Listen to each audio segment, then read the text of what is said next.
Gujarat ફર્સ્ટનું buzzer વાગી ચૂક્યું છે અને વાત કરીશું મુદ્દા નંબર 1 વિશે। વિદ્યાના ધામમાં હવસના કેટલા હેવાન। આપણે જ્યારે આપણા બાળકોને શાળાએ મોકલીએ છીએ ત્યારે આપણને એક વિશ્વાસ હોય છે, આપણને એક અંદરથી એક હોય છે કે આ બાળક આપણું સુરક્ષિત રહેશે અને સુરક્ષિત રીતે પાછું આવશે। પરંતુ હવે સમય એ છે વિચારવાનો કે શું આપણું બાળક એ શાળામાં સુરક્ષિત છે ખરું?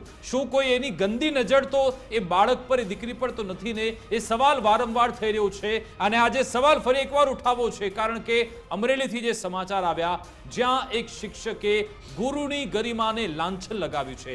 એક એવો નરાધમ શિક્ષક કે જેણે 11 વર્ષની માસૂમ બાળાઓ સાથે છેલ્લા એક સપ્તાહથી દુષ્કર્મ કરી રહ્યો છે, છેલ્લા એક સપ્તાહથી તેમની સાથે આ દુષ્કૃત્ય કરી રહ્યો છે અને એ પણ દારૂ પીવડાવીને। પોતે તો દારૂ પીતો જ હતો, સાથે સાથે આ દીકરીઓને ભોળવીને તેમને એમ કહેતો હતો કે આ તો શરદીની દવા છે એમ કરીને તેમને દારૂ પીવડાવતો અને પછી તેમની સાથે આ કુકર્મ કરતો હતો।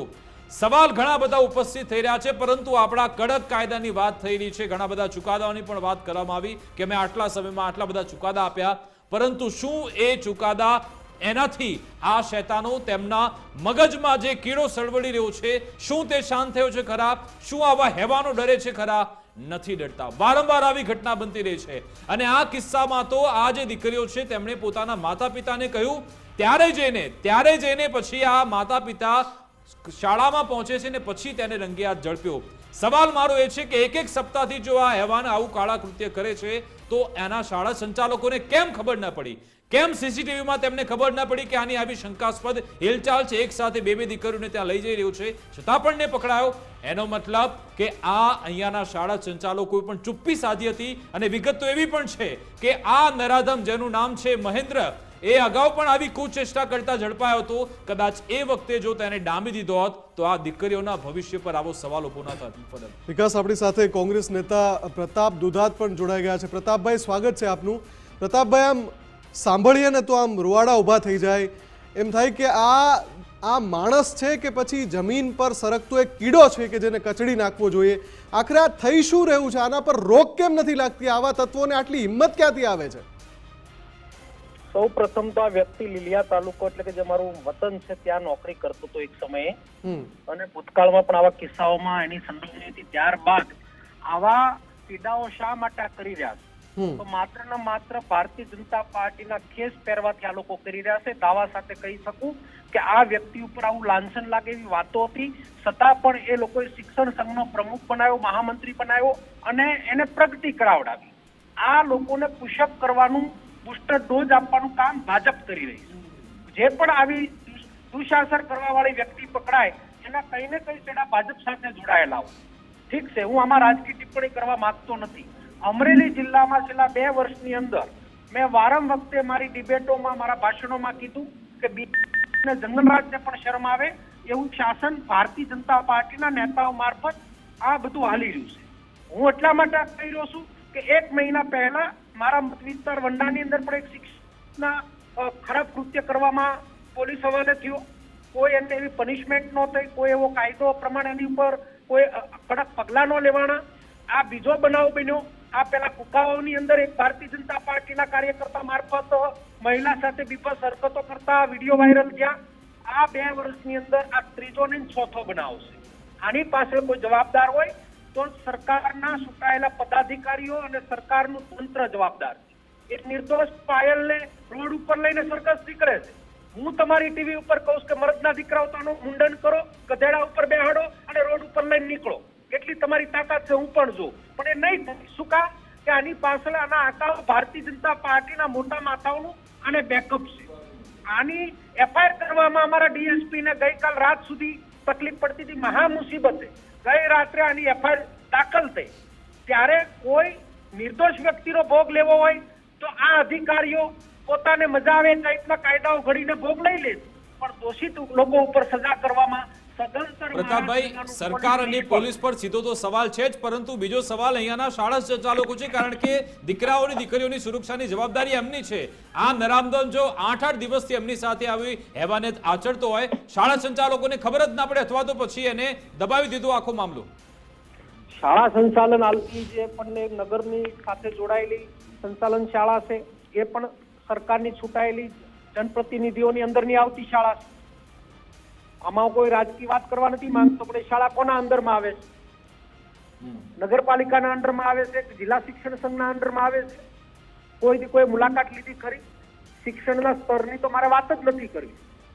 આ પ્રકારનું કૃત્ય કરનાર વ્યક્તિની ઉપર કડકમાં કડક કાયદો કરાય અને આની ઉપર તાત્કાલિક વાતો નહીં, અમલવારી થવી જોઈએ. મારા વખતે વંડાનો બનાવ બન્યો, તમે ટીવીમાં ડિબેટ આખી ભૂલાઈ ગયું. ત્યાં તે પહેલાના બનાવનું પણ ભૂલાઈ ગયું. અમરેલી જિલ્લાને જંગલ રાજ બનાવવાનું કામ આ સરકારના ચૂંટાયેલા પદાધિકારીના આશીર્વાદથી થયું છે. એ સરે છોક ખુલ્લી વાત છે. છેલ્લા 1 વર્ષથી અમરેલી જે ટીવીઓમાં હાલે છે એની પાછળ જવાબદાર કોણ છે? એક સમયે તો નીલીભાઈ એસપી તરીકે, ડીએસપી તરીકે જવાબદારી નિભાવી, અમરેલીનું નામ મોટું કર્યું હતું. આજના કઈ પરિસ્થિતિમાં જિલ્લાને મૂક્યું છે? જી બિલકુલ, આભાર પ્રતાપભાઈ અમારી સાથે જોડાવા બદલ, વાતચીત કરવા બદલ. મુફદ્દલ, આપણે વડોદરાના એક શિક્ષકની વાત કરી હતી, પીટી શિક્ષક કે જે એ વિદ્યાર્થીઓ સાથે એ પીટી ક્લાસના બહાને તેમની સાથે અડપલા કરતો હતો. પછી વિદ્યાર્થીઓએ તેમના માતા પિતાને કહ્યું ને ત્યારે જઈને જ્યારે એ લોકો સંચાલકો સાથે માતા પિતા વાત કરે છે ત્યારે પણ એમણે મામલો દબાવવાનો પ્રયત્ન કર્યો. દીકરીઓએ પહેલા શિક્ષકોને વાત કરી હતી છતાં પણ એમણે એ શિક્ષક સામે કોઈ કાર્યવાહી ન કરી. અંતે માતા પિતા પહોંચ્યા અને પછી એ શિક્ષક ઝડપાયો. આ કિસ્સામાં પણ એવું સવાલ એ થાય છે વિકાસ, મુફદ્દલ, આ કિસ્સામાં પણ માતા પિતા રેડ કરે છે ત્યારે આ બધી ખબર પડે છે. મને સવાલ એ થાય છે વિકાસ કે આ વ્યક્તિ શિક્ષક સંઘનો કોઈ હોદ્દેદાર, મહામંત્રી કે જે પણ કોઈ હોદ્દેદાર હોય તો આ લોકોના માપદંડ શું છે? શિક્ષક સંઘ જેવી જગ્યા પર કોઈ હોદ્દેદાર તરીકે કોઈ વ્યક્તિને બેસાડો તો માપદંડ શું છે? આવી વિચારધારા ધરાવતો વ્યક્તિ કે જેનો ભૂતકાળ પણ એવો રહ્યો છે કે જ્યાં વિવાદમાં રહ્યો છે, છતાં પણ એને જો હોદ્દો અપાતો હોય તો પછી ધૂળ પડી છે આવા બધા સંઘોને, ધૂળ પડી છે. તમે જો એટલું ચકાસી ના શકતા હો કે તમારા સંઘના હોદ્દા પર તમે કોને જવાબદારી સોંપો છો, મહામંત્રી એટલે મહત્વનું પદ છે, તમે જવાબદારી સોંપો છો તો તમે શું એનો ભૂતકાળ ચકાસો છો? અને તમને ખબર છે કે એનો ભૂતકાળ ખરાબ છે તો તમે બધા હોલસેલમાં પાપી છો. બધા જેટલા પણ એની સાથે સંકળાયેલા છે, જેમની પણ જવાબદારી છે, જે નિયુક્તિ કરે છે, બધા જ પાપી છે. જો સંઘની અંદર આવા પાપીઓને તમે મહામંત્રી બનાવતા હોય તો. અને બીજી વાત કે આ શાળાની અંદર આટલા સમયથી જો આ ચાલતું હતું અને જેણે ચૂપકીદી સેવી છે ને આ મામલામાં એને પણ આરોપી બનાવવા જોઈએ. આ આખો મામલો છે એની અંદર સહાયક તરીકે ભૂમિકા ભજવવાના મામલે આરોપી બનાવવા જોઈએ. અને હવે વાત કરીએ સરકતા કીડાની. માણસ તો એને માનતો જ નથી, એ સરકતો કીડો છે ધરતી ઉપર. એ સરકતા કીડાને એની સજા થવી જોઈએ, એની સામે એવી કાર્યવાહી થવી જોઈએ. અને સરભરા શબ્દનો હવે જે અસલ અર્થ છે, સરભરા શબ્દનો, તમે જે સરભરા કરો છો ને કે સરભરા થશે, આની સરભરા કરીશું વગેરે વગેરે, તો એ સરભરાનો અર્થ અહીંયા તમે સાર્થક કરીને બતાવજો. જો તમને ખબર છે, જો તમારી પાસે પુરાવા છે, જો તમારી પાસે, કેમ કે રંગે હાથ ઝડપાયો છે વિકાસ, અને જો આવું કૃત્ય કર્યું છે એને પુરાવા છે, એ વિડિયો જોઈ લઈએ. પણ એ સ્તરની થવી જોઈએ. એ વિડિયો પહેલા જોઈ લે જ્યારે માતા પિતા પહોંચ્યા હતા ને પછી આ નરાધમને રંગે હાથ ઝડપ્યો હતો. એ વિડિયો જોઈએ. તને શું કર્યું તું? હું પાયો તો તને બટા. હે? દારૂ પાયો. દારૂ શેમાં પાયો તો? શેમાં પાયો? કયો ગ્લાસ હતો? ગુલાબ. આ ગલાસમાં કોઈ? આ ગ્લાસ હતો. હે? આ ગલાસમાં પાયો. ઉભો રહ્યો. હવે બોલો. જોઈએ ખાય. એ નહીં, હવે આ બચ્ચાને હવે એ રીતનું થયું તો આ બચ્ચું તો કાંઈ ખોટું નહીં બોલે.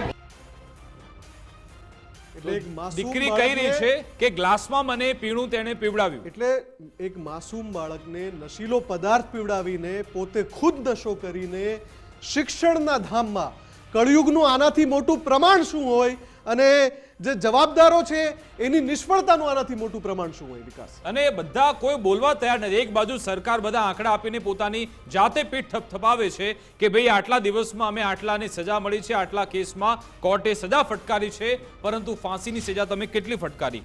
સરકારના પોતાના જે આંકડા છે એમાં કહ્યું કે 3 વર્ષમાં 947 ચુકાદા આવ્યા. કેટલા? એટલે 3 વર્ષમાં 947 આવા કેસ બની ચૂક્યા છે અને એમાં ફક્ત 11 લોકોને જ ફાંસીની સજા. મુફદ્દલ, આવું જે કૃત્ય કરે છે એને કેમ તમે ફાંસીના માછડી નથી લટકાવતા? સવાલ ન થવો જોઈએ? આ મામલામાં ફાંસીની સજા જેવા ચુકાદા નહીં આવે, ન્યાયિક પ્રક્રિયા જે પણ થઈ રહી છે એમાં દલીલ અને એમાં જે માંગણી છે એ ફાંસીની જ થવી જોઈએ. ફાંસીની સજાના ચુકાદા નહીં આવે તો આવા તત્વોની હિંમત ખુલવાની છે. આ ઘણા બધા કિસ્સા, ચાહે સુરતનો હોય, મહીસાગરનો હોય, છોટાઉદેપુરનો હોય, તાપીનો હોય કે પછી આ અમરેલીનો શેતાન હોય, હેવાન હોય કે જેને માણસાઈ શબ્દને પણ શરમાવી દીધા છે, એ રીતનું કૃત્ય. અને એક નાનું ભૂલકું જે ભણવા આવે છે સ્કૂલની અંદર, એની સાથે આ પ્રકારનું કૃત્ય, નશીલું દ્રવ્ય પીવડાવીને, નશીલું પીણું પીવડાવીને એની સાથે આ પ્રકારનું કૃત્ય કરવું, એટલે કયા સ્તર સુધી આ લોકો નીચે પડી ગયા છે. આમાં માતા પિતાએ હવે સજાગ રહેવું પડશે. મુફદ્દલ, આમાં પણ એ દીકરીની સજાગતાને સલામ છે.